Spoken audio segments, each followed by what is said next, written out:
we're also called in our arena, wherever we are in life, to do what Ephesians 5:11 says, and that is to expose evil on earth. And what Paul said is this.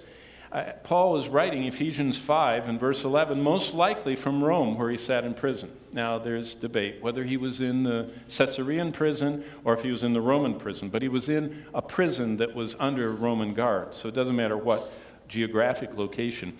But he was writing this as a citizen of heaven, being subject even to the point of being prisoned. And he was put in prison because of his convictions, his unwavering convictions. But he wasn't trying to, every time Paul talked about government, centurions, soldiers, anything to do, he never was overthrowing. I mean, what they're doing right now in the Ukraine, all the protests in Kiev and everything else, that is not advocated by God. God is not revolutionary and anarchistic at all. He says, and as we'll see, he says, that's not your job. I overthrow the rulers. You submit to them. I'll overthrow them. And you spend your energy doing what I called you to do and let me run the universe. So, what is a citizen supposed to do? In Ephesians, Paul adds a second element. The first element is respect authority. The second element is expose sin, expose the evils. And what Paul says is, abstain from everything that's evil. Verse 11, have no fellowship. That means don't set foot as associating with the unfruitful works of darkness. Now, what would that be? Well, that's what the whole 5th chapter is about. He says in verse 3, fornication, uncleanness, covetousness isn't supposed to be even named. Verse 4, neither filthiness, nor foolish talking, nor coarse jesting. That's not fitting. Verse 5, no fornicator, no unclean person, no covetous man, no idolaters have an inheritance. Don't be, verse 7, partakers with them, because you were once, verse 8, in darkness. But now you are supposed to, verse 10, find out what's acceptable to the Lord. So don't fellowship, don't associate with evil.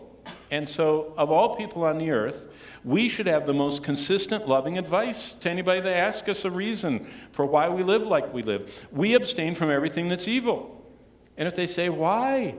We should have the most compelling reason. It doesn't please God. We're citizens of heaven. We want to live our life like we're going to live forever.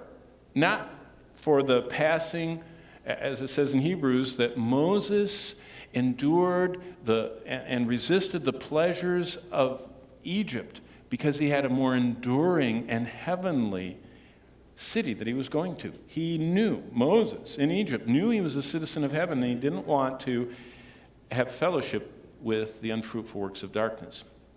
So, we should engage our culture. We should point out that there are absolutes, and if they say, where do you get them from? They're from God. And we should repeat that. And I just put them in front of you all at once instead of on separate slides. These are current issues that need a Christian voice in the world. And we should be saying the reason that we're opposed to the evils of our culture is because God is pro-life, and God is pro-marriage, and God is pro-justice, and God is pro-work. And it's not a political party, and it's not a platform of a political party that we labor for. We labor for our convictions as citizens of heaven and our King.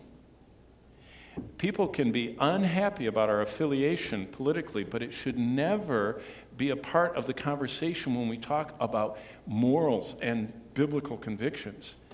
Don't unnecessarily aggravate them by adding partisanship. That's why churches should never be partisan, because then people associate, oh, that's the whatever church.